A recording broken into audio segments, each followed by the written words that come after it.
uma coisa, eu só fui me assumir enquanto travesti depois que eu entrei na universidade. Lembrei disso. Por quê? Porque era mais uma moeda de troca com a minha mãe e com a minha família.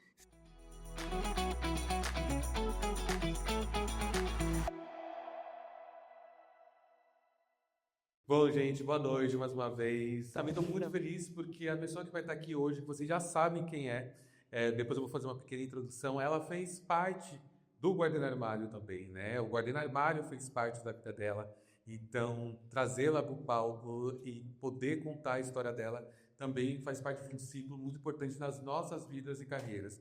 Uma voz de transformação e inspiração. Ela é uma referência no cenário brasileiro como historiadora, comunicadora e ativista afrotransfeminista. Natural de Minas Gerais e atualmente residente em São Paulo. Se destaca como uma das fundadoras do Transbaile, a primeira premiação brasileira dedicada a pessoas trans e travestis. Ela também brilhou no TEDx, compartilhando sua trajetória de afirmação identitária. Além de sua atuação acadêmica, Giovana é apresentadora do programa Conversas que Inspira no canal Futura e Globoplay, onde também me entrevistou e agora aqui a gente inverte os papéis. Ela é conhecida nas redes sociais como Transpresa e em 2018 fez parte do livro Raízes Resistência Histórica, com outras mulheres pretas. Seu trabalho foi reconhecido em 2022 como influenciadora com causa, pelo prêmio Geração Glamour. Com uma trajetória que inspira e transforma, convido vocês a conhecerem o armário de Giovana Eleodora.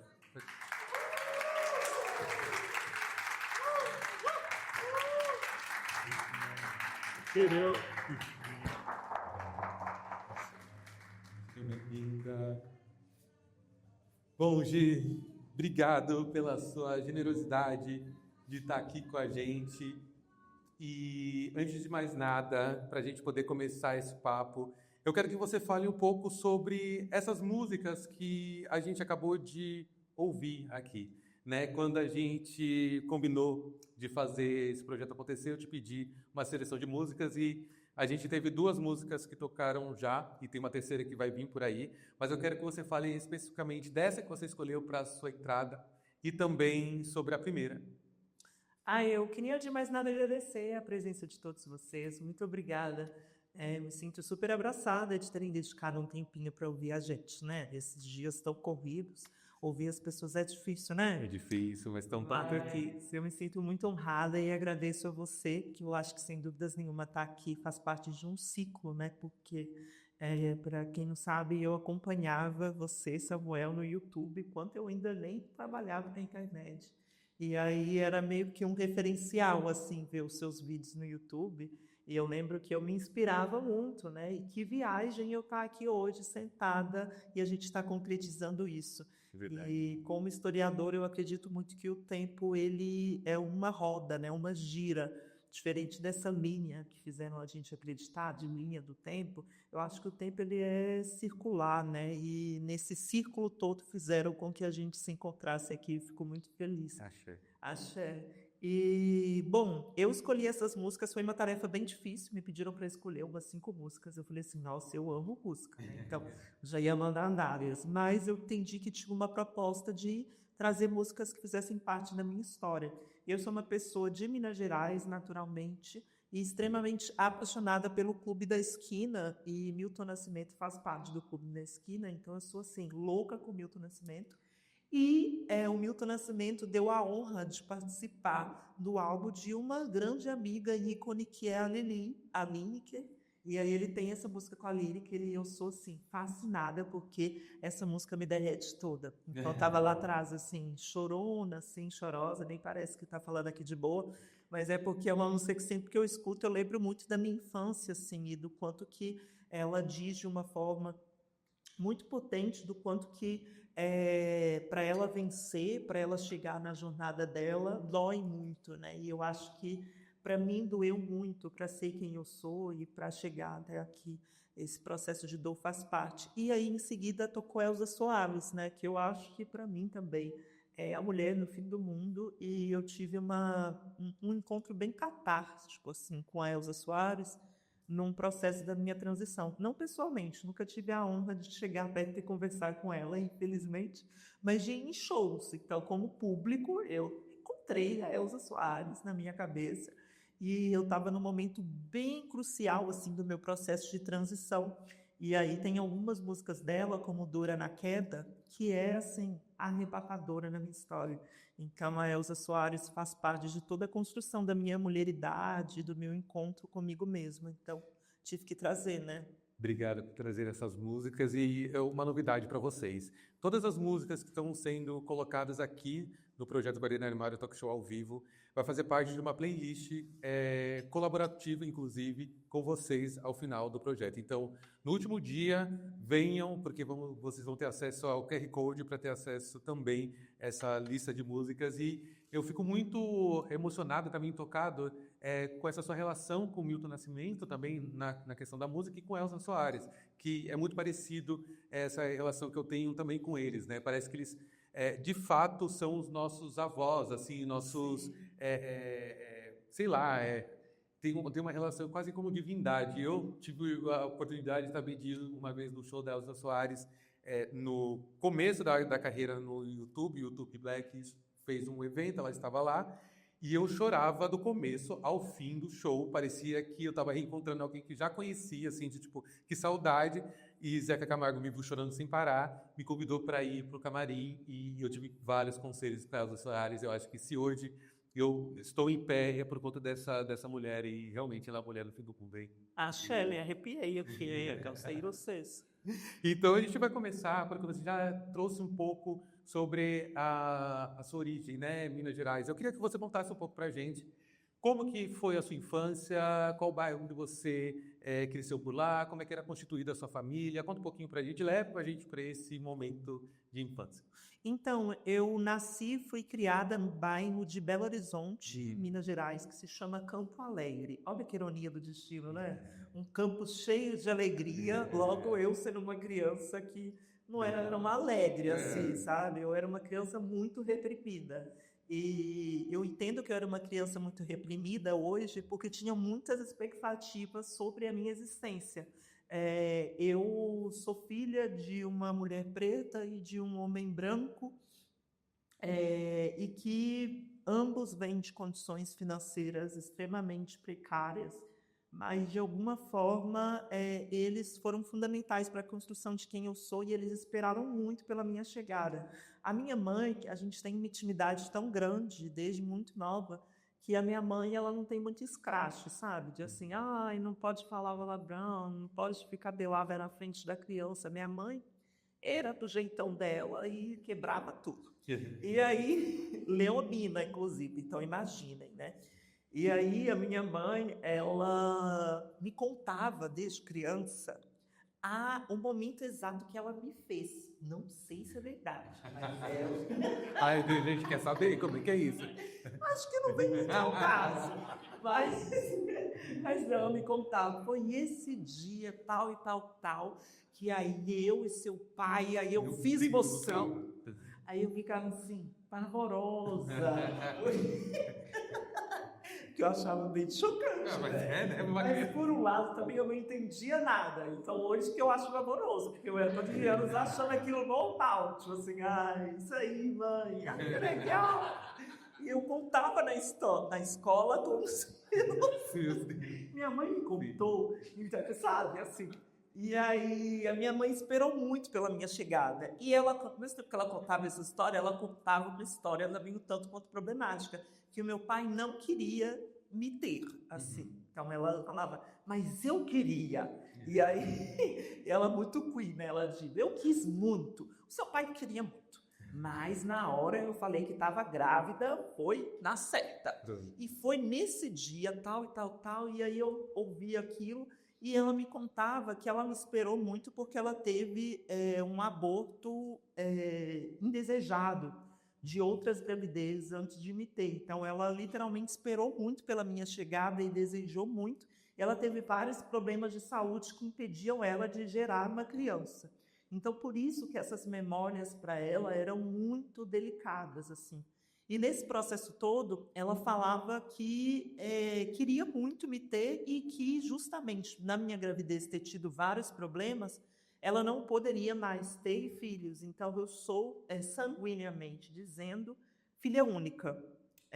E aí, nesse processo de ser filha única, ela me dizia também que o parto, né, teve que ser uma cesárea, foi muito complicado, e que eu não queria sair da barriga dela, como dizem os médicos. E eu estava meio que enrolada ali, foi difícil de sair, teve que ser uma cesárea. E eu acho isso um pouco poético, porque eu não queria sair da minha mãe porque eu tinha medo do mundo aqui fora. Não sei, hoje eu tenho essa versão para mim. Pode ser fique? Pode. Mas a gente aceita, é muito poético. Mas eu acho que realmente eu não queria vir. Mas, uma vez que eu vim, eu acho que tinha um propósito tanto meu quanto dos meus pais. E o dos meus pais era de que eu construísse uma vida enquanto um menininho, porque biologicamente, quando me tiraram ali, identificaram um órgão, uma genitália, que não condizia com o meu gênero. E aí, eu fui uma criança extremamente reprimida, e extremamente reprimida a ponto de ter várias sequelas, como, por exemplo, eu tenho vários calos na sola do meu pé porque eu não andava descalça, e não porque eu não queria, assim, mas porque eu tinha medo de andar descalça, tinha vários traumas, coisas de filha única, né? Um pouco problemático. Mas eu acreditar no banquinho e ia me causar algum mal. E aí eu tinha um problema também que era de mão, eu sempre fiquei de punho cerrado, não por militância, mas porque me disseram que quem ficava assim era boiolinha, sabe? Isso desde a infância. Desde a infância, meus tios, eu fui criada num lar de homens do samba, do bar, homens pretos e tal, então tinha uma virilidade, uma responsabilidade de ser o galanzão, assim, e tal, então meus tios falavam, não, fica assim, então eu ficava assim, gente, assim, tipo, então eu sempre ficava assim, para não desmunhecar, não sei se usam muito essa palavra hoje, mas eu era totalmente desmunhecada, então eu ficava assim, tipo, era assim. Figurando. Isso. E aí eu criei uma teoria na minha cabeça, depois de assistir um filme muito marcante desses clássicos de Sessão da Tarde, que chamava... Olha, agora me falhou. Lembrei, Show de Truman. Show de Truman, conheço. Que é um personagem que ele vive num reality show ali e que ele acha que ele está vivendo uma vida normal, mas é tudo encenado. As pessoas na rua, a mãe dele não é a mãe dele, é uma personagem, é tudo cenário feito como se fosse o mundo mesmo, para ele acreditar que ele era uma pessoa normal, mas era um grande reality show que acompanha ele desde o parto e joga ele nessa experiência ali social para o público ver. E eu acho que, em algum lugar, a minha infância e a minha pré-adolescência foi o grande Show de Truman, porque me fizeram acreditar realmente que eu era um menino, que eu era uma pessoa que devia viver naquele contexto, que deveria reproduzir certas posturas, que devia ficar com o punho cerrado, que devia engrossar a voz, que deveria, de alguma forma, me distanciar do que eu realmente era. Então, eu acho que eu fui posta dessa forma, assim. A minha infância foi muito marcada por isso, mas, por um lado, eu tentei encontrar alguns desvios, assim. Como que foram esses desvios? Porque, entendendo que dentro de casa você já tinha essa pressão para não desmunhecar, como que isso reverberava também na sua vivência na escolinha, na escola, com os amiguinhos, com as amiguinhas, e se mesmo se segurando ali e tal, se de alguma forma você sofria homofobia ou até mesmo racismo na sua infância? Acho que super, assim, né? Diariamente. Eu lembro que eu sofri muita agressão, assim, na escola, assim. Hoje eu acho que, lembrando, é um pouco traumático, mas é engraçado e irônico também, porque eu fui chaveirinho, né, de várias meninas na escola. Eu não sei se vocês sabem o que é chaveirinho, mas, assim, é literalmente uma pessoa que está ali ao favor e ao dispor de uma outra pessoa. E eu era esperta nesse sentido, porque eu era chaveirinho das meninas mais bonitas, porque elas eram desejadas, né? E aí eu falava, os meninos vão querer pegar ela, eles vão ter que falar comigo. Porque Estratégia. eu sou a secretária dela. Eu estou aqui para servir a rainha. Vão ter que se quer beijar ela, vão ter que falar comigo. E aí, nesse processo todo, eu era literalmente muito cômica, então era muito engraçadinha. Ai, ela é tão engraçada, Ela é tão tão engraçada, galera. né, galera? Então, ela era tão galera, mas ao mesmo tempo eu entendi que, quando a minha mãe me criou, ela falava que a única herança que ela podia me deixar era educação. E na época eu amava o desenho do Riquinho. Eu falo isso sempre em todos os lugares que eu vou. Que eu amava o desenho do Riquinho, que é um filme clássico também, e tinha o desenho, e ele tinha piscina de dólar, cachorro com dólar, assim, tinha copo de dólar, cama de dólar, piscina de dólar. E aí eu perguntei, mãe, e aí, cadê a minha herança? Porque Meu Deus. e eu era uma criança muito curiosa, assim, meio assim, lelé da cabeça. Então eu perguntava coisas que não faziam sentido, mas hoje eu acho que elas não fazem sentido. E na herança? E ela falava, então, Giovana, a herança que você tem é educação. Vai estudar para a gente ficar igual o riquinho, sabe? Tipo assim, ela construiu essa fica na minha cabeça. Quer ser um riquinho? Vai estudar. Então eu estudava muito. E aí, ao mesmo tempo que eu era chaveirinho, eu era nerd. Então eu era a CDF da turma. E eu era a CDF e sabia que era essa forma de me destacar. Ou eu era amiga da popular bonita, ou eu era a pessoa que passava cola e botava o nome das pessoas no trabalho. E aí eu estudava porque eu gostava e também porque eu sabia que era uma forma de sair boa na fita ali. Então eu era bem malandrinha, assim, acho. Acho que eu dava os meus truquezinhos. E esse era um deles, assim. E era uma forma também de proteção para que essas violências LGBTfóbicas ou raciais não te encontrasse vulnerável, ou Sim, os estudos, ou a oriar para a educação também, de você não estar exposta? Ou... sim, sim, porque de alguma forma eu poderia ser tudo. Poderia ser a bichinha, o viadinho, a mocinha, tantas coisas, mas eu não era burra, sabe? Tipo assim, eu não era burra. E isso é que na escola, tipo assim, ai, burra, retardada. Isso não podiam me chamar de vila. Então eu fazia questão de em algum lugar me destacar, tipo assim, em algum lugar mostrar que eu tinha potencial para alguma coisa. E eu acho que a educação veio nesse lugar como uma ferramenta de poder para mim, porque eu sentia que quando eu era uma pessoa que conseguia tirar notas boas, eu tinha o poder dentro da minha turma. E isso foi se transformando a ponto de eu, sei lá, ser representante de turma, ser representante em algumas Olimpíadas de conhecimento. Eu lembro que tinha de astronomia, de matemática, nunca deu certo. Sempre fui ruim. Mas tudo que era de humanas, a humana aqui botava para torar.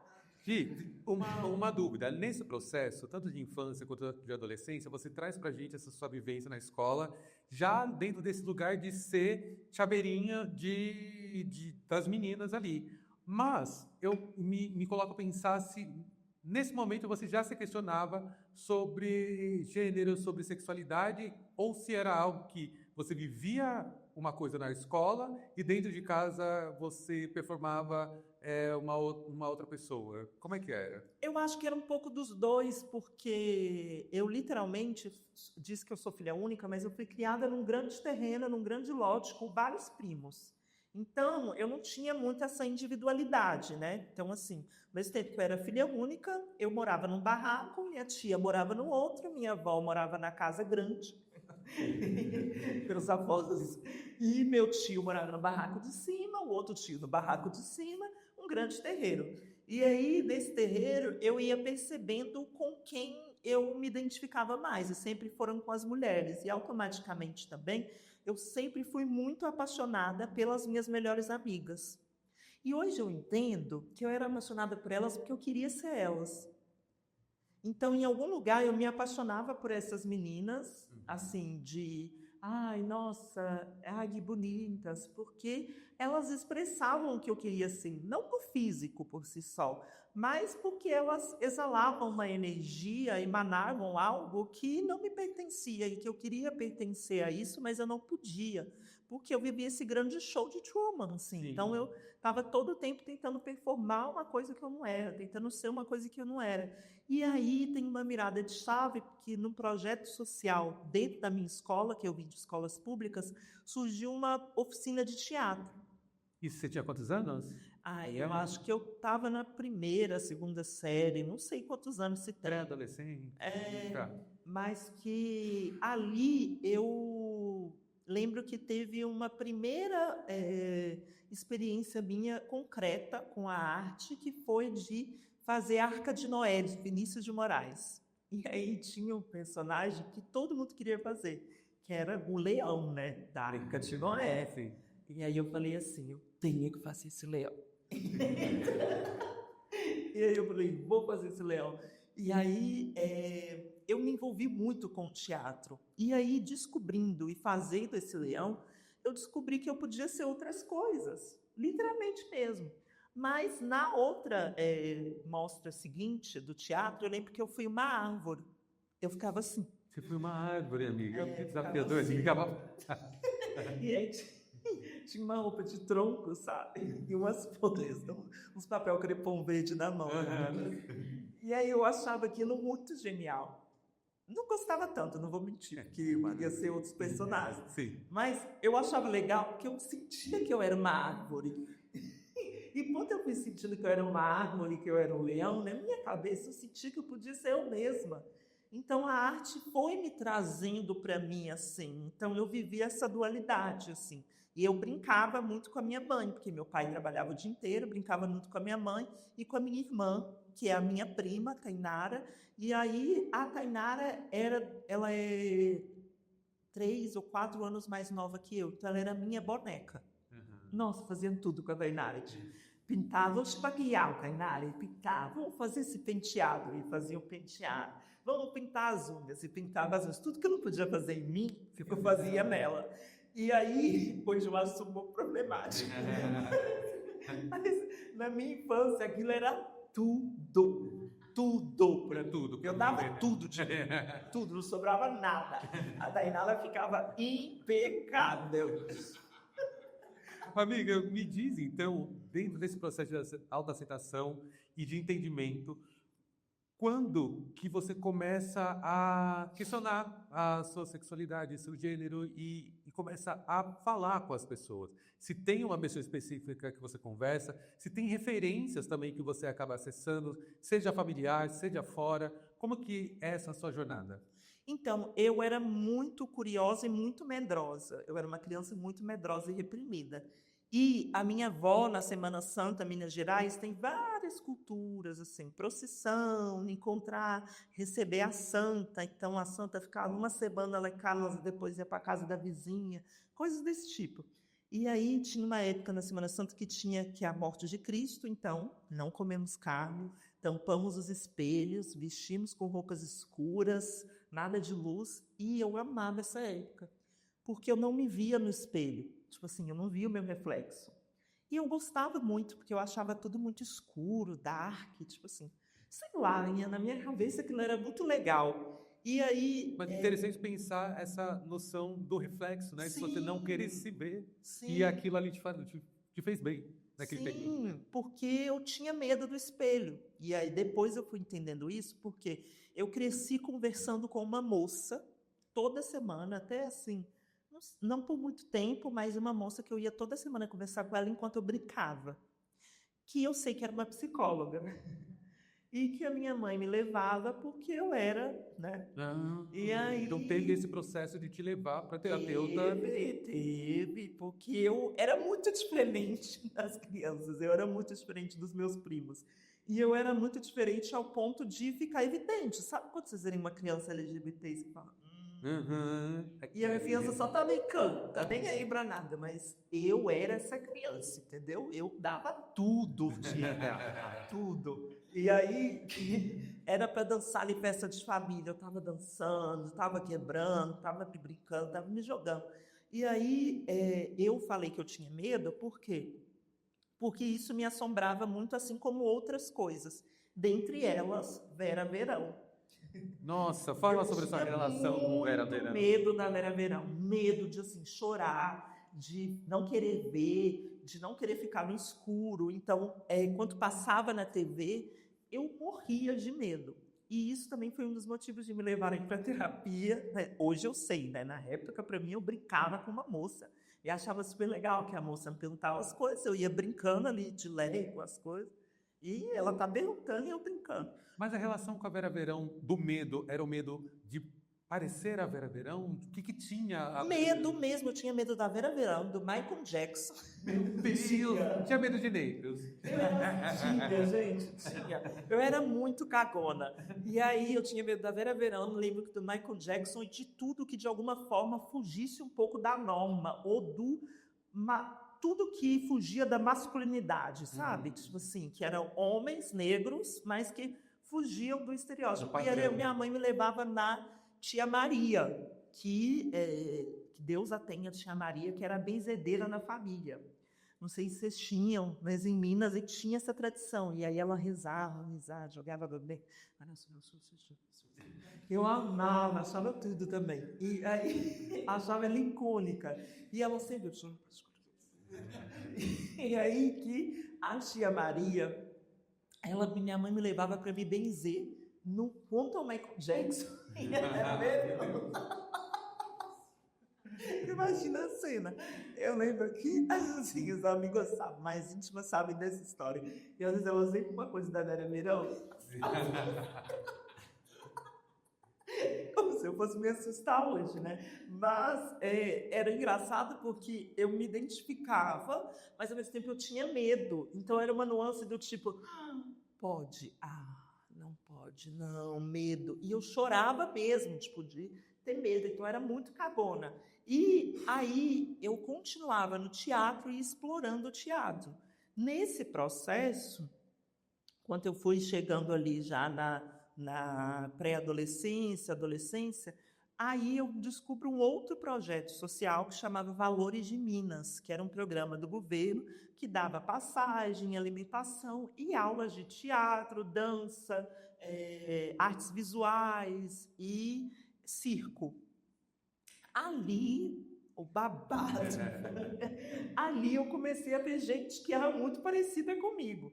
Não parecida reprimida, porque eu era reprimida, mas gente que era igual a mim, mas que não era reprimida. Então eu ficava, gente, olha isso, o que está acontecendo? E o povo é feliz. E é um povo feliz mesmo, sabe? E aí eu ficava, gente, olha isso. E aí eu fui ficando ali, só que eu falava, não posso fazer isso, não posso me render a isso, não posso. E aí eu ficava, eu tenho umas namoradinhas aqui, vou ficar mentindo para mim mesma e tal. Tinha alguma relação também com culpa cristã? Total. E aí eu fazia penitência na igreja católica, Semana Santa, uma semana sem comer pão, sem comer carne. E aí eu não sabia para o que eu estava pedindo, mas eu sabia que era para mim ser normal, como as outras crianças. E aí, nesse processo todo, ao mesmo tempo, a minha família sempre teve essa mistura de religiões, assim. A religião católica se predominou como eixo central, mas a minha mãe ia no terreiro, ia na benzedeira, ia na igreja evangélica, ia na congressista. Minha mãe sempre caía na igreja evangélica, e isso também me assustava muito, eu tinha muito medo também, porque a minha mãe, ela me levava sempre para acompanhar ela, então ao mesmo tempo que eu ia no terreiro e minha mãe estava lá alimentando a pomba gira, até 2 semanas depois ela estava caindo na igreja. Que aventura! Aventura, assim. Eu estava lá assistindo tudo, assim, abismada. Minha mãe ali na casa. A minha mãe, ela é icônica. E aí eu ficava, gente... E aí hoje eu acho chocante, porque eu via isso, mas eu falava, não posso. E teve um episódio na minha infância, muito anos do teatro, que foi quando eu vestia as roupas da minha mãe. Eu esqueci de falar disso. Mas que é a memória que eu tenho como divisor de águas. Que um dia minha mãe saiu para trabalhar, e eu fiquei... Trabalhar não, porque ela era dona de casa, mas ela saiu para ir ao médico, para fazer alguma coisa fora de casa. E eu estava ali sozinha. E aí eu quis vestir as roupas dela, mas eu não sabia que isso era se vestir de mulher, sabe? Não sabia, era uma brincadeira mesmo, assim, muito ingênua. E aí eu vestia as roupas da minha mãe. Amava estar com toalha na cabeça, assim, tipo, para fingir que eu tinha cabelo grande, ficar com a toalha e tal. E esse dia, que eu lembro exatamente, a minha mãe chegou. em casa. E essa é uma das experiências mais traumáticas, porque a minha mãe, ela influenciou em tudo na minha vida, assim, ao ponto de eu viver em prol dela. A expectativa da minha mãe era muito egoísta, assim. Era que eu fizesse tudo o que ela quisesse para ela e prol dela. Então, ela pediu, chorando muito, muito, eu lembro que ela chorava muito, assim, de assustar, que eu nunca mais na minha vida ia fazer isso. Nunca mais, tipo, promete. E aí a gente ajoelhava, nunca mais você vai fazer isso, nunca mais. E o que você sentia vendo essa cena, né? Porque você provavelmente também pode ter até assustado, né? Eu chorava muito, muito, porque eu estava vendo a pessoa que eu mais amava chorando por alguma coisa que eu fiz. E chorando muito, assim, como se fosse uma morte mesmo. E que eu acho simbolicamente era a morte da expectativa de gênero que ela criou sobre meu corpo quando criança. E ali ela já começou a me reprimir a ponto de eu não poder mais ser eu. Então eu cresci sempre não querendo dar desgosto para minha mãe. Eu acho que isso era uma questão para mim.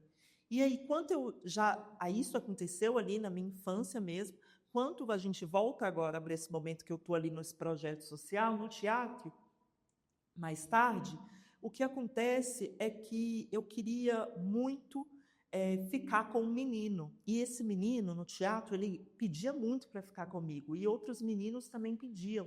E aí eu ficava, nossa, as pessoas querem me beijar. E aí as meninas também pediam. Aí eu beijava as meninas e os meninos eu não podia beijar, porque eu achava que eu não devia beijar os meninos. E aí o menino me pedia muito para me beijar. Muito desejada. Mas eu fiquei impressionada, porque nunca um menino tinha pedido para me beijar, entendeu? Tipo assim, com a intenção mesmo, tipo assim, era um menino muito bem resolvido, com a sexualidade dele, de boa ali na adolescência, na época da escola e tal. E eu assim, gente, ele quer muito. E aí eu lembro que eu falei não inúmeras vezes. E aí um dia eu queria muito falar sim. Eu fui no cinema com a minha mãe. Depois, um dia da aula de teatro, a gente foi no cinema, e aí eu falei na minha cabeça, eu não posso beijar esse menino enquanto eu não contar para minha mãe. Então, eu me assumi para minha mãe antes de ficar com o menino. Antes de outra pessoa também saber. Sim, ninguém nunca soube, a não ser a minha mãe. Então, assim, Dentro do cinema. Logo depois que a gente saiu do cinema. Como é que foi essa contar? Foi horroroso. Então, porque é a mesma, né? Que falou um monte, né? Leva a gente para essa cena. O que é que aconteceu? Então, vou trazer um filme bem marcante. Chama Minha Mãe é uma Peça. E era o primeiro filme do Paulo Gustavo lá e etc. E aí eu tava... gente, marco temporal, tá? Eu sou de 1997. Então, quando lançou Minha Mãe é uma Peça, eu tava ali no ensino médio e etc, tá? Então, assim, tem um pouquinho, assim, dessa nuance, tá? E aí, a gente foi e assistiu ali o filme, eu lembro que eu tava no segundo ano, ou no primeiro ano do ensino médio, assim. E aí, a gente saiu do cinema. E aí tinha uma cena do filme, que não sei se já assistiram, que aí tinha a Marcelina e tinha o Paulo Gustavo. Uhum. E aí a dona Hermínia perguntava, você é um homem ou um saco de batata? Perguntava isso, um saco de batata. Não, uma pururuquinha ou um saco de batata? Nossa, agora eu lembrei mesmo. E aí ele falava, eu acho que eu sou uma pururuquinha, alguma coisa assim. E aí eu peguei isso, lembraram, durante o filme, lembrava que o menino queria me beijar, lembrava que eu não podia ser eu, lembrava. Aí eu ficava assim. Aí eu saí do cinema, minha mãe, o que você achou do filme? Ela lembra muito eu, né? Eu, sim, mãe, parece muito. Aí eu falei assim, mãe, então, eu acho que eu sou uma pururuquinha. E foi assim. Assim, soltou. E aí eu falei assim para ela, mãe, então, nunca beijei. E aí eu já comecei desse jeito. Nunca beijei, mãe. Não, nunca. Nunca na minha vida eu fiquei com o menino. Nunca, mãe, juro. Por Deus. E minha mãe tinha uma coisa de jurar por Deus ou pela morte dela. Se ela falasse, jura pela minha morte, eu contava tudo para ela. Então, assim, tudo que ela quisesse caía por terra, eu contava. Olha a chantagem emocional. E aí, minha mãe falou, você jura por Deus, pela minha morte? Eu achava que ela ia morrer de verdade. E aí eu falava, não, juro pela sua morte, mãe. Nunca beijei o menino, nunca. Mas tem um menino que quer muito ficar comigo, eu acabei de assistir esse filme e eu acho que eu quero, mas eu não sei se eu gosto, mas eu não sei se eu posso, não sei se eu devo. Foi literalmente isso. E aí a minha mãe chorou muito, ela chora. Isso no shopping, ali no meio No do shopping, gente, uma cena de novela. A mãe no shopping chorava muito. E chorando muito, ela pegou e falou assim, eu acho que eu sempre sabia, eu acho que você vai sofrer muito. E ela foi generosa. Eu fico triste, porque eu acho que você vai sofrer muito, o mundo não está preparado para receber pessoas como você e etc. E aí corta para. Isso tudo que eu estou falando é sair do armário em relação à minha sexualidade. Sim. Então, assim, ali, para minha mãe, já era o baque, mas ainda assim ela, é isso, e eu vou te acolher, vou te amar muito, você é a única coisa que eu tenho no mundo, eu esperei muito por você, e é isso. Eu E vou ali estar com quando era você. metade da história, né? Não era a história completa. Não, nem eu sabia. Eu sabia, mas assim, doses leves, né? Homeopáticas ou com carro. E aí eu assim, tá, é isso. E aí a minha mãe chorava muito. E eu falei, não conta para o meu pai, não conta para ninguém. Não fala para ninguém porque eu não sei ainda se eu vou gostar de ficar com o menino e tal. E aí deu 2 dias, eu fui para aula de teatro e aí eu beijei o menino. Sim. Foi horrível. Foi horrível! Porque o menino tinha muita barba, né? E aí eu nunca tinha beijado pessoas com barba. E aí ficava meio que assim, enfim, não foi legal. E aí eu lembro que eu pensei por algum minuto, nossa, acho que eu não gostei. Ai, não é isso. Ai, não gostei. Aí eu fui falar com a minha mãe, né? Ai, mãe, não gostei, não sei o que e tal. Aí depois disso, eu falei, ai, tem outro menino, né? Sem barba, né?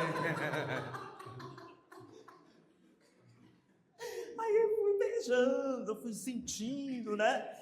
Vamos sentir. E sempre falando pra ela depois? Sempre, gente. Eu tinha essa relação com a minha mãe de contar tudo pra minha mãe. Então, assim, eu sempre contava pra ela tudo, desde as minhas mentiras até as minhas verdades. E aí, ao mesmo tempo, também hoje, eu me sinto muito... A Giovana hoje se sente muito orgulhosa por algumas coisas eu saber que a minha mãe não sabe. Uhum. Tipo assim, ai, minha mãe não sabe disso. Pra mim é muito cortar o cordão umbilical mesmo. Tipo assim, nossa. Isso aqui ela não precisa saber, aquela bolinha também não. Mas com essa relação que você já mantinha com ela, fez com que ela também acompanhasse o seu processo de transição e entendendo que também ele estava acontecendo para além de sexualidade naquele período por conta da metade da história, por exemplo? Aí fica tudo muito traumático daí em diante, porque a minha mãe, eu mesma pedindo para ela não contar, ela em algum lugar, não sei se por causa também da repercussão do filme, de uma onda que a gente estava de quebrando tabu, né, nessa época, assim, que aí a minha mãe, ela começou a contar para a família inteira. Tipo assim, então sempre que eu chegava em festas de família, sei lá, tô lá de boa, aí chegava uma tia. A gente te aceita, viu? Do nada, assim, não precisa nem ter falado nada, assim. Juro. Agora nem bom dia. A gente aceita. A gente te aceita, viu? Ai, eu sempre soube, menina, você dançava calypso de um jeito.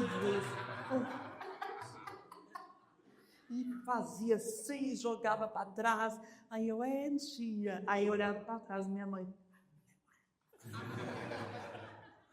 Aí, em algum lugar, acho que ela se orgulhava de ter me aceitado. Em algum lugar, no ego da minha mãe também, ali, para ela... Construída. Para ela era assim, eu tenho... Na época, tem filho que é viado, meu filho lia... Assim, então, ela gostava disso. E aí, eu não gostava, porque eu não queria contar para as pessoas, e ela gostava. E eu acho que também, em algum lugar, isso me impedia, porque eu sabia que não era isso. Você já só sabia. Tipo assim. E aí eu fiquei no teatro, continuei fazendo teatro, fui ali me desenvolvendo e tal. E nesse processo, eu lembro que eu comecei a desenvolver algumas personagens femininas. E dentre essas personagens femininas, eu comecei a usar roupas que não eram tidas como masculinas. Só que eu falava que era personagem para minha mãe. Então eu falava, ai mãe, tô com a unha pintada por causa do teatro, viu mãe? Ai mãe, esse vestido aqui, menina, da personagem. E aí eu ia mentindo para mim mesma e ia construindo isso. Aí, na época, a gente teve também uma onda bem crescente de drag queens, né? E aí eu falei assim, é uma drag, né? Eu falei assim, vou me montar de drag, né? E aí eu não queria mais me desmontar de drag, entendeu? Porque eu queria viver aquilo 24 horas. Então eu ficava ali nisso e aí a minha mãe começou a ficar muito enfurecida com isso. Quando a sua mãe te viu montada de drag pela primeira vez, ela te questionou alguma coisa? Ela entendia que também aquele movimento era artístico? Ela entendeu como artístico, mas ela me pediu para que eu não me montasse em casa. Então eu nunca me montei e saí dentro de casa. Então eu sempre me montava na casa de amigos ou de terceiros, para que e ela pedia que os seus tios não vejam, que ninguém da família veja, mas vai lá, faz isso lá, entendeu? Tipo assim. E aí era muito violento hoje, enxergando, né? Porque em algum lugar eu sabia que ela, de alguma forma, entendia, mas não permitia. Então, assim, eu só podia fazer isso fora de casa. Então, eu literalmente me montava fora de casa e aí eu tinha um nome de drag, que era Aláfia Sanches. Como é que é? Aláfia Sanches. Eu lembro que tinha a banda que chamava Aláfia, que é da França. Vocês conhecem. E aí, essa época era a época típica de turbante, brinco MDF, assim, né? Negras,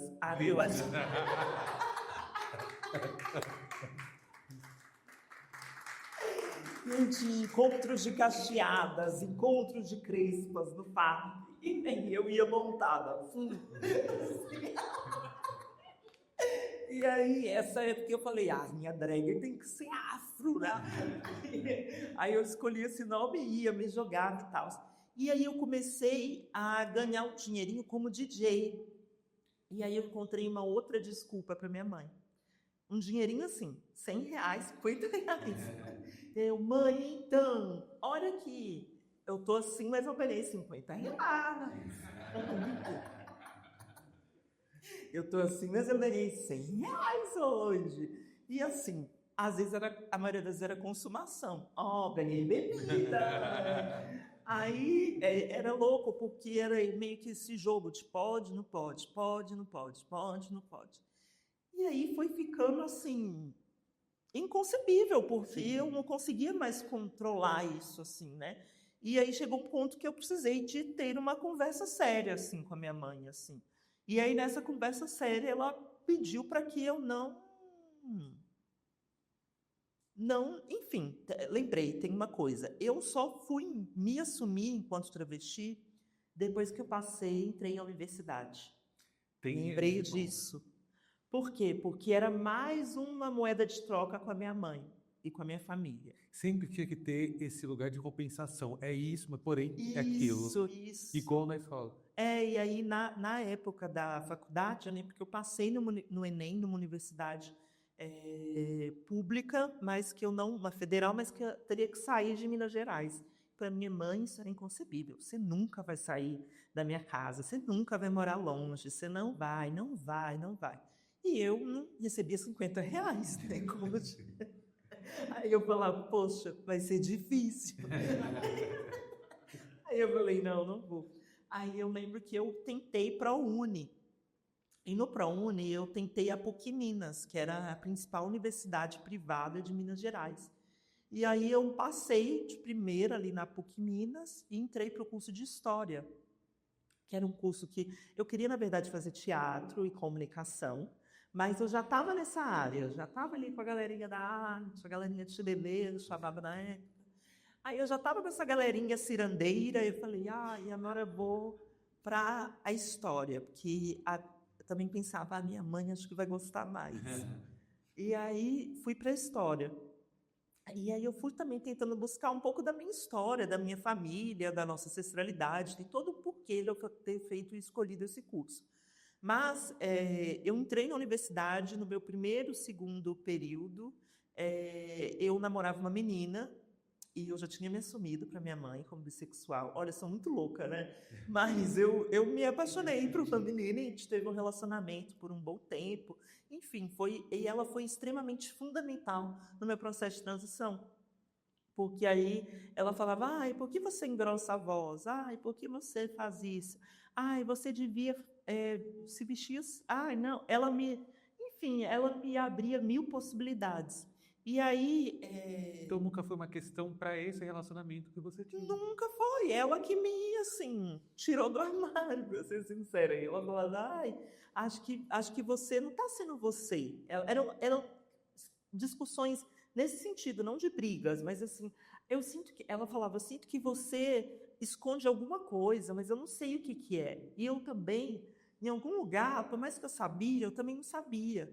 E aí eu lembro que no segundo período da faculdade a gente se separou, e aí no que a gente se separou, aí eu me assumi para minha família, para as minhas colegas de turma, e falei, bom, acho que não dá mais para mim fugir disso e tal, e aí em diante eu passei a ser, mas eu acho que a Láfia Sanches, que é essa personagem, essa drag queen, sei lá o que foi o que deu a possibilidade da Giovanna existir, sabe? Sua mãe já sabia ou entendia o que é o universo da travestilidade, da transexualidade? Existiam outras pessoas transexuais e travestis na sua família ou entre amigas? Porque então você está, assim, estou entendendo que é um universo novo para que ela pudesse entender. Foi fundamental também, de alguma forma, paciência ou para que você pudesse explicar para ela como que seria dali para frente? Não tinha uma pessoa trans próxima de mim. E as únicas pessoas trans que eu via era no ponto de prostituição, que tinha perto da minha casa, que eu sempre tinha medo também. Sempre eu tinha medo da Vera Verão, do Michael Jackson, eu tinha muito medo dessas travestis. Quando o ônibus passava em frente ao ponto, assim, eu tapava o olho, coisas desse tipo. E aí eu lembro que eu não tinha nenhum referencial do que era ser uma pessoa trans.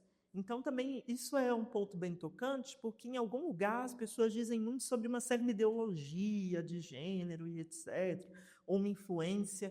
E eu queria muito ter uma influência, mas eu não tive, assim, para ser bem sincero. Então, não veio desse lugar. Mas nesse processo todo, eu lembro que eu comecei a ler muito, né? E aí eu gostava de ler, era CDF, eu sempre fui. E eu li um livro que era Desfazendo o Gênero, da Berenice Bento. E aí, nesse livro, eu entendi o que era travesti, o que era transexual, o que era drag queen, o que era, de fato, isso de forma teórica, que eu já fazia, que eu já performava, mas que eu não sabia nomear. Então, acho que a teoria, de alguma forma, me ajudou a descobrir quem eu era, né? Mais uma vez, a educação, de alguma forma, transformou a minha realidade. E aí, nesse processo todo de ler esse livro, de me tocar ali, de me sentir, me identificar, eu automaticamente fui contar para minha mãe. Que você já tinha essa relação de troca, né? E aí foi depois que eu fui numa palestra da Berenice Bento, que era um intelectual. E aí ela, coincidentemente, esteve numa faculdade. Eu fui, encontrei com ela, conversei muito com ela. Nunca mais vi ela agora para pensar assim. E aí eu encontrei essa moça, pentei nas coisas e etc. E falei, preciso de falar isso para minha mãe. E aí eu cheguei em casa e falei com a minha mãe. E aí ela, mais uma vez, chorou. Se chocou muito, mas ao mesmo tempo ela falou, é isso, né? Acho que você sempre foi assim, não tem o que fazer, e eu vou te apoiar. Então ela foi, mas ela pedia para que eu não fizesse isso ainda na minha casa. Então eu não podia sair do jeito que eu era de casa. Então, eu sabia que tinha Da porta para outros... dentro. Da porta para dentro era outra coisa, assim. E aí eu tive que educar minha mãe, assim, tipo, no sentido de letramento mesmo, assim. Mãe, aquilo que eu fazia era drag queen. Ai, isso daqui. Ai, a Pablo Vittar é drag queen. Ah, isso aqui é uma pessoa trans, isso aqui é uma pessoa travesti. E aí entra uma outra mãe na minha vida, que é a Júlia Santos, que é uma travesti, que hoje é vereadora em Belo Horizonte, na minha cidade.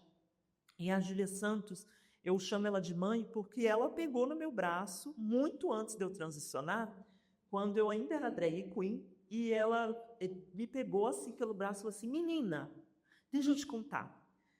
Estou montando um coletivo de travestis pretas aqui, artistas, e você tem que entrar nesse coletivo.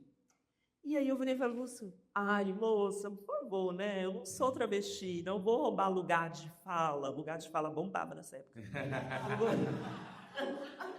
Hoje já nem usa mais. A DJ Mila arrasava, DJ. E aí eu falava assim: amor, eu? Travesti? Não, mulher, não vou roubar lugar de fala de ninguém, né? Não, isso não é pra mim e tal. E aí, inevitavelmente, quando eu transicionei, foi uma das primeiras pessoas com quem eu fui falar também. E aí ela falou: sempre sabia.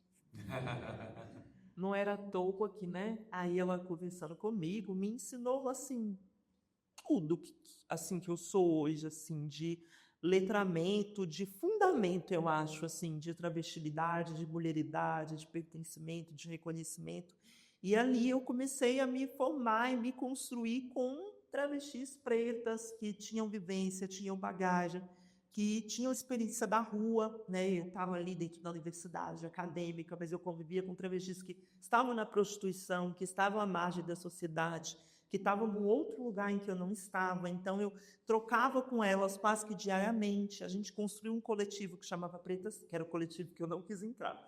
Aí depois eu entrei, chamava Pretas T, e a gente era uma família, assim, tipo... E aí a gente, pelo menos, me leva a pensar de uma Giovana que era reclusa num primeiro momento e que recebia muitas vezes conselhos para se segurar e não desmunhecar, por uma travesti que, em alguma medida, começa a se comunicar também na internet, começa a aparecer mais. E por mais que dentro de casa você não podia estar e existir, você estava sendo e existindo também para um universo muito maior. E a sua família começa a entender que você também tem um trabalho digital muito importante e que a sua identidade de gênero já não era um segredo fora de casa. Também foi um processo de ensinamento para eles? Sim, sem dúvidas. Eu acho que assim como foi com a minha mãe, ao mesmo tempo que tinha essa moeda de troca, a minha mãe sempre foi a minha maior companheira, assim, por mais de todas as críticas possíveis em análise, terapia, psiquiatra, enfim, que tenha vários traumas. A minha mãe, ela foi a minha melhor amiga e é minha melhor amiga até hoje, assim. A minha mãe foi quem me fez acreditar quem eu sou hoje, que eu estou aqui. Então, a minha mãe, ela também foi muito conciliadora com a minha família. Então, ela foi muito conciliadora a ponto de, ao mesmo tempo em que eu letrava ela letrava as outras pessoas da família sobre como lidar comigo, como me acompanhar. Ao mesmo tempo que ela chorava e era difícil para ela se rendia a trocar com as outras pessoas. As primeiras maquiagens que eu ganhei foi minha mãe que me deu, foi minha mãe que me acompanhou nesse processo. Então, quando eu ia também no psicólogo e psiquiatra para começar a terapia hormonal, minha mãe diretamente não foi comigo, mas ela estava ali, sabendo que eu estava nessa consulta. Mas, ao mesmo tempo em que eu fui transicionando, eu fui me distanciando de todos os outros núcleos familiares. Então, todas as outras pessoas, tirando minha mãe e as pessoas que moravam na mesma casa, que eram os irmãos da minha mãe, assim, toda a outra parte da família foi se distanciando, foi ficando cada vez mais longe, assim. E aí eu, ao mesmo tempo, não aparecia em festa de família, não ia para Natal, não ia... As minhas aparições, até hoje eu acho, que são bem raras. Mas hoje, essa moeda de troca, ela se tornou maior. Então, ao mesmo tempo, é como se a minha família se orgulhasse. Nossa, a primeira pessoa a se formar numa universidade na minha família materna fui eu. Então, ao mesmo tempo que, nossa, ela é trans, ai, mas ela foi a primeira a se formar, né? Temos que lembrar. Tipo assim, mas ela era problemática quando criança, era estranha. Mas hoje ela está ali fazendo coisa que ninguém fez. E aí, hoje, a minha família, assim, Ai, é problemático.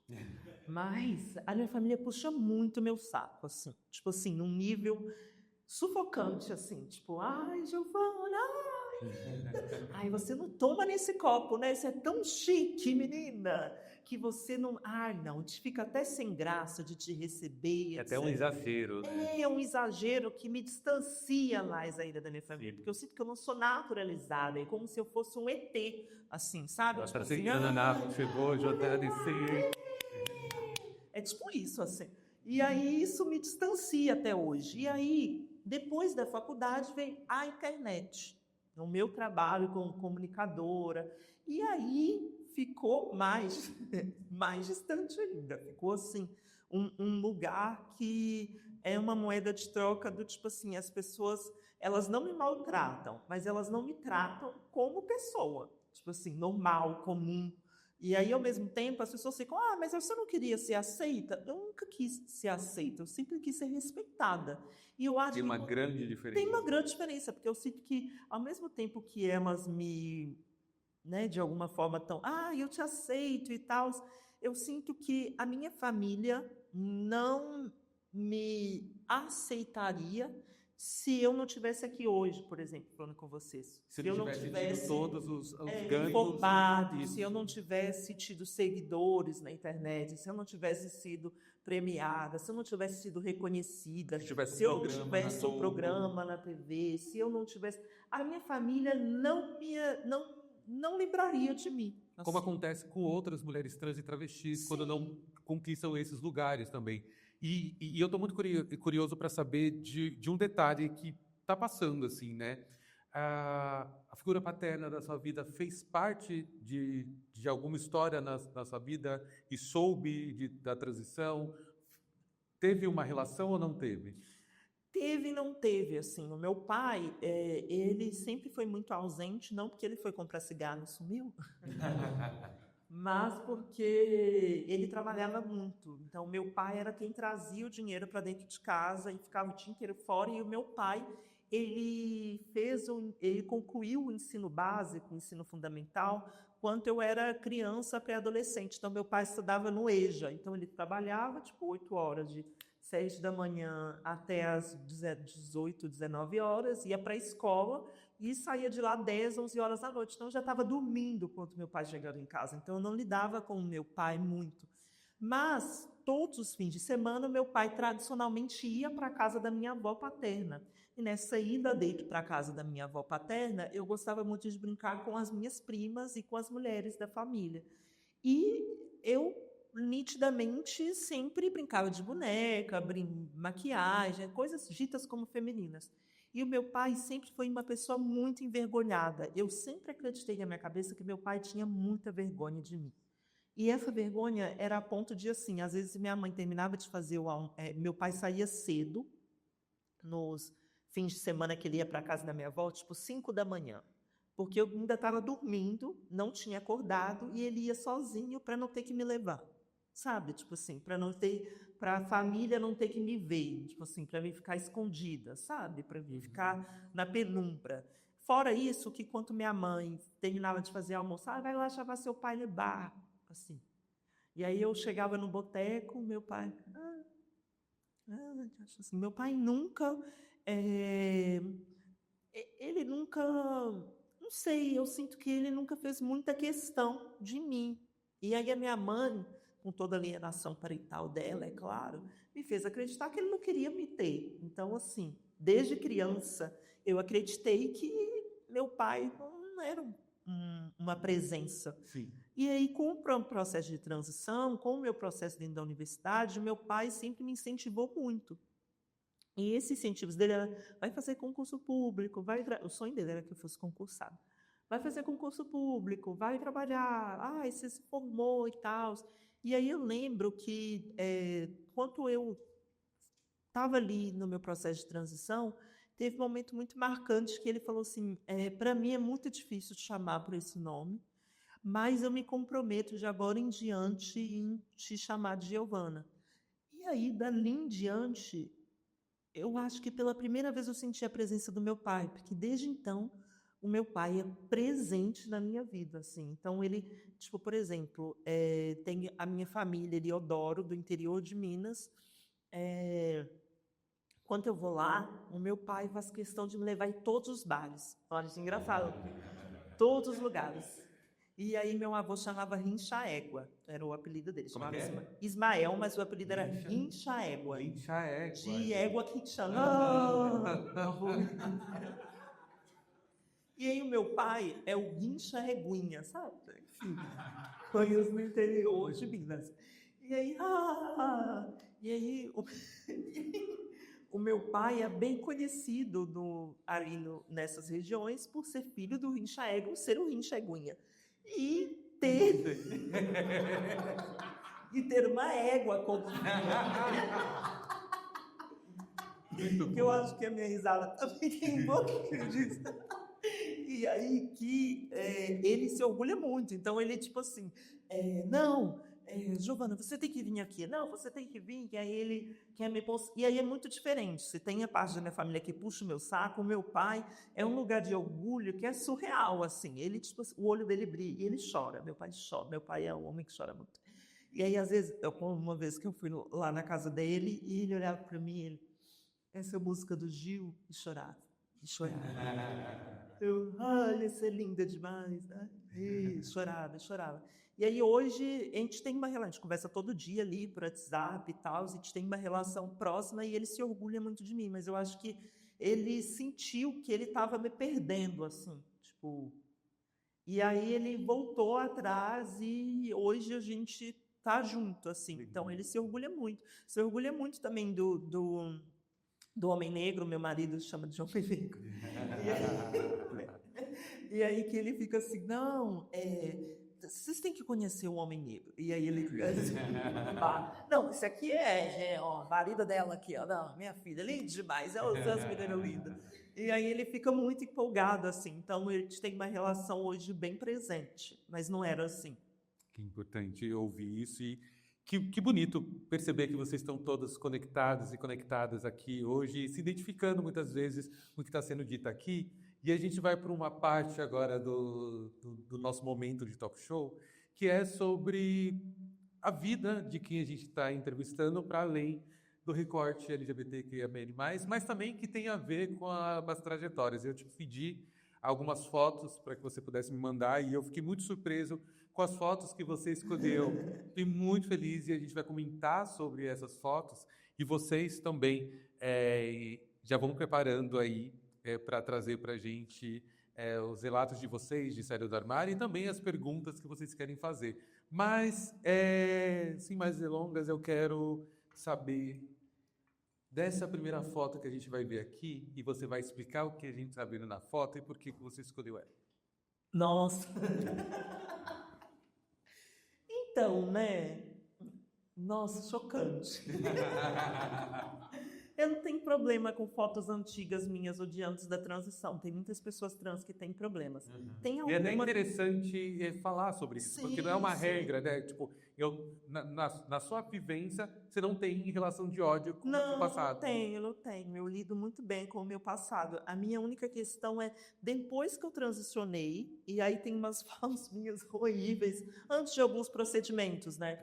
E aí eu não gosto, entendeu? Mas minha antes da transição de gênero, para mim não é um problema. E aí tá eu e a minha sombra, que é o Guilherme, que é o meu primo irmão, que foi criado no mesmo lugar. E aí o Guilherme, ele literalmente é uma sombra nessa imagem. E aí essa foto me marca muito porque eu não tô com um punho, sei lá, eu não tô assim brincando, eu não tô rindo, né? Mas eu tô, parece até triste a criança, né, tadinha. Mas, e era triste mesmo, acho que eu era um pouco triste. E aí o Guilherme, ele era minha sombra, porque nesse show de Truman, eu imitava tudo que o Guilherme fazia. E eu e o Guilherme, a gente tem uma diferença de meses que dá quase um ano, assim. Então, eu sou de 97, ele é de 98. Eu sou de janeiro, ele de novembro. Então, assim, Tá próximo. muito próximo. Então, a gente meio que nasceu, cresceu junto. Então, vestiam roupas iguais na gente, como se a gente fosse gêmeos, coisas desse tipo. Tiravam fotos de família com a gente sempre junto e etc. Então, eu sempre achava que eu tinha que ser igual quem? O Guilherme. Então, parte do meu show de Truman era também imitar tudo que o Guilherme fazia. Ele era sua referência de masculinidade. Sim, até porque ele era da mesma idade que a minha. Ele cresceu no mesmo lugar, namorava no mesmo lugar, estudava na mesma escola que eu. Então a gente tinha uma diferença de série ali, é claro, mas assim, tava tudo junto assim. Então o Guilherme era literalmente a minha sombra, só que eu não conseguia fazer nada do que o Guilherme fazia. Não conseguia jogar futebol bem, não conseguia soltar pipa bem, não conseguia pegar meninas como o Guilherme pegava, não conseguia, enfim, não consegui, falhei, sabe, em todas as expectativas de gênero.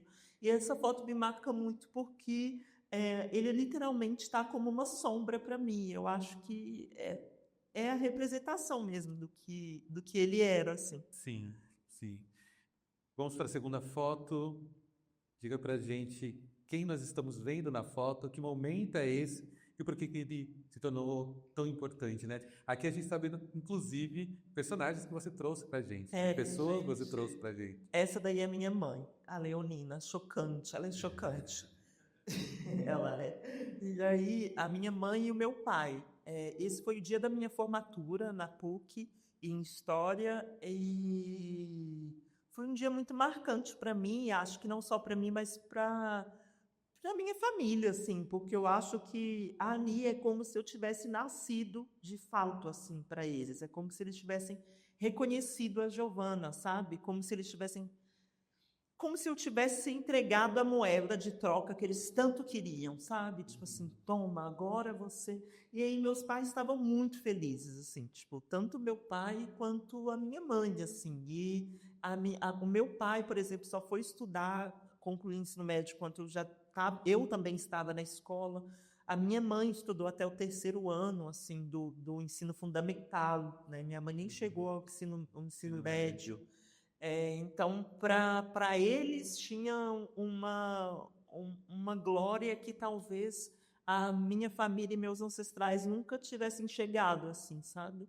E é como se tivesse, a partir dessa foto, saído um peso da existência. Tipo, agora entreguei a moeda valiosa para poder viver a minha Sim, vida. sim, acho que sim. Até porque, por vários momentos, eu pensei em desistir na faculdade, de concluir, assim, porque foi extremamente traumático para mim ter transicionado dentro da universidade, assim, acho que imagina que você vai conviver 4 anos com as mesmas pessoas, ou 5, 6 anos, e aí você entrou de um jeito, você saiu de um outro, e aí assim, E mesmo aí eu vou fazer uma pergunta que é aham. mais desse lugar aqui de entrevistador, mas mesmo sendo uma universidade onde pessoas teoricamente teriam mais facilidade de um entendimento ou não? Não, acho que não, assim, mesmo falando de um curso de ciências humanas, né, as pessoas desconstruídas, não. Então, nossa, eu sofri ameaça de morte na universidade. Eu estudei junto com o Nicolas Ferreira, vocês conhecem? Estudou do mesmo.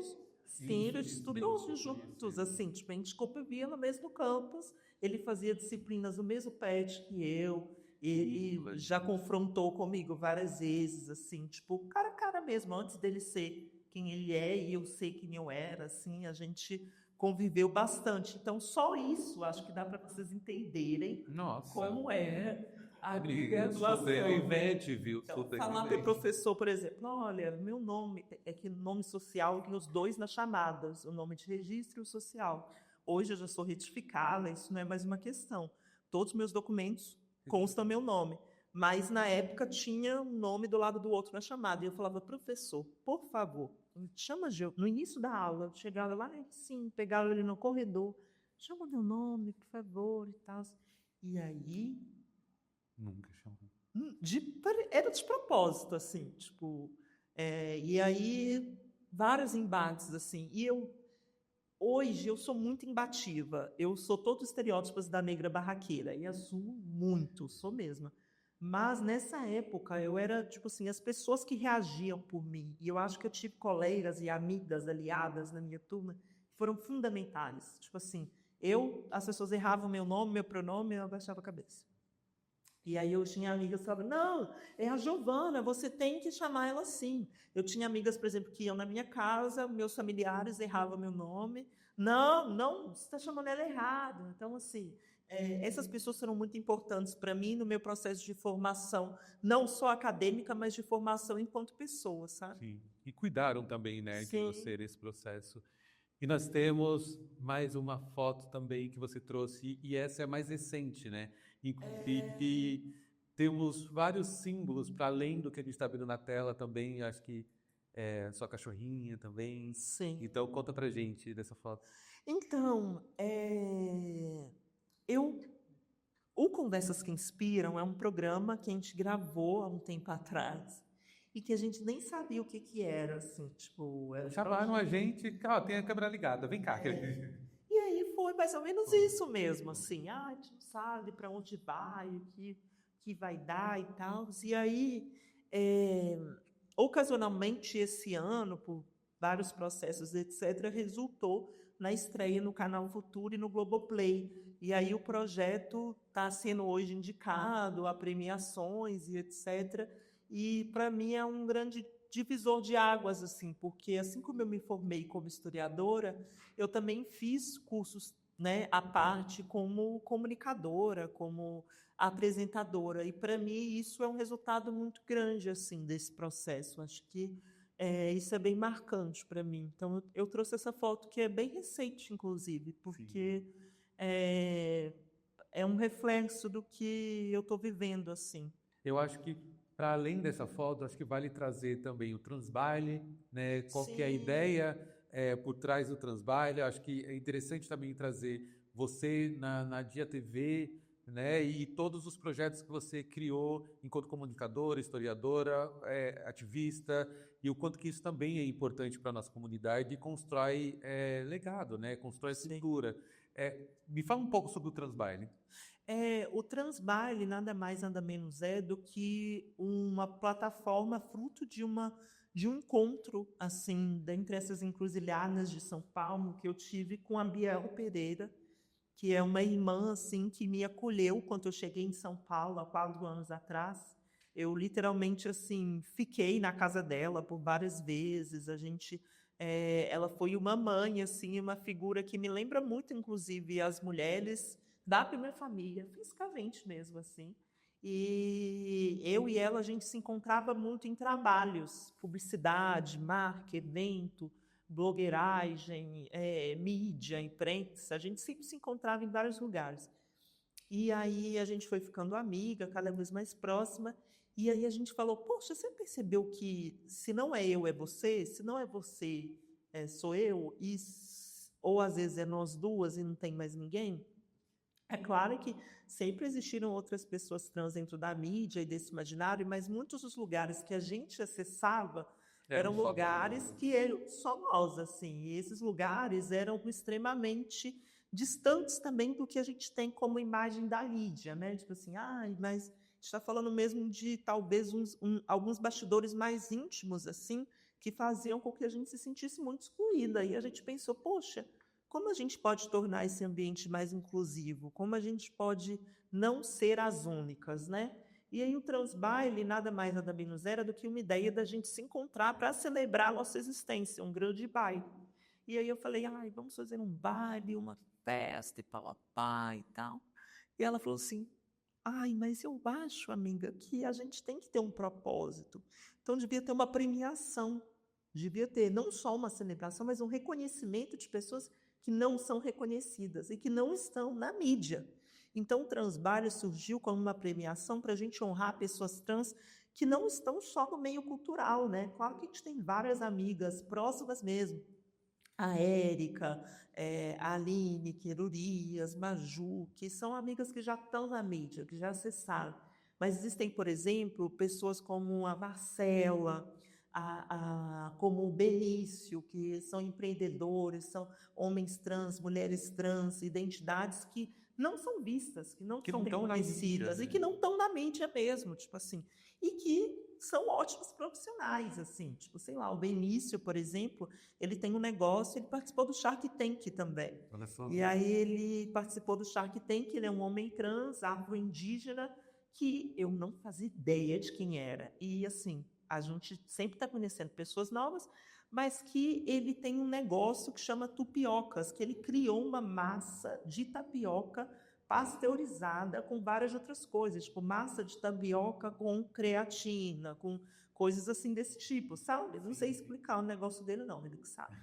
E aí essa pessoa merece ser reconhecida, essa pessoa não só merece, como ela deve ser reconhecida pelo desenvolvimento do capital intelectual do que ela está fazendo. Então a gente... A gente está falando sobre uma comunidade empreendedora transexual, Sim. travesti, que muitas vezes não tinha nem visibilidade. Nenhuma. Então o Transbare surge dessa forma, assim, como um divisor de águas nesse sentido, sabe? E nesse processo também você se torna e se reconhece enquanto empreendedora também, porque fazendo o Sim. Transbag não é assim, eu vou fazer uma festa, tem todo um processo de aprendizado, né?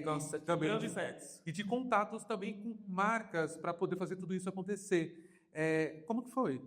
Eu acho que é muito diferente, né? Enquanto uma marca vê você ali na rede social, te contrata, faz uma publicidade, quanto você constrói um projeto com uma marca ali do zero, trazendo isso à tona, assim. Então, para mim, me trouxe uma sabedoria e um processo muito louco, porque eu sempre fui a gente costuma brincar aqui, a Biel é do business, do money, e eu sou a mente criativa, artística, a que vai se jogando ali nas ideias e juntas a gente dá um match muito bom.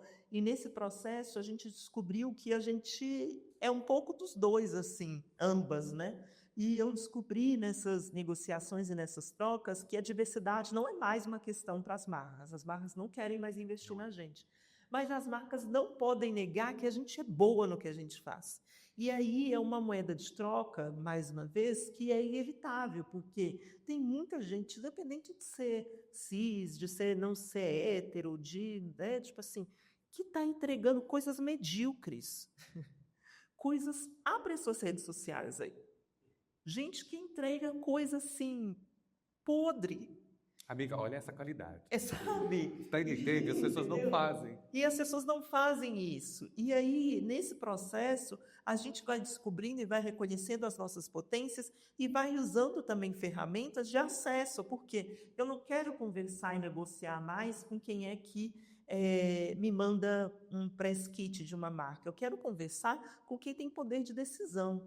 Quem é dentro dessa empresa aí que decide quem é que vai fazer essa campanha? Essas pessoas que eu quero conversar. Não que não me interessem as outras, mas é que nessa comunicação, necessariamente hoje, eu preciso de falar com essas pessoas. E o Transbar trouxe esse lugar para a gente. Então a gente conseguiu acessar essas pessoas e descobrir como desenvolver coisas juntas, sabe?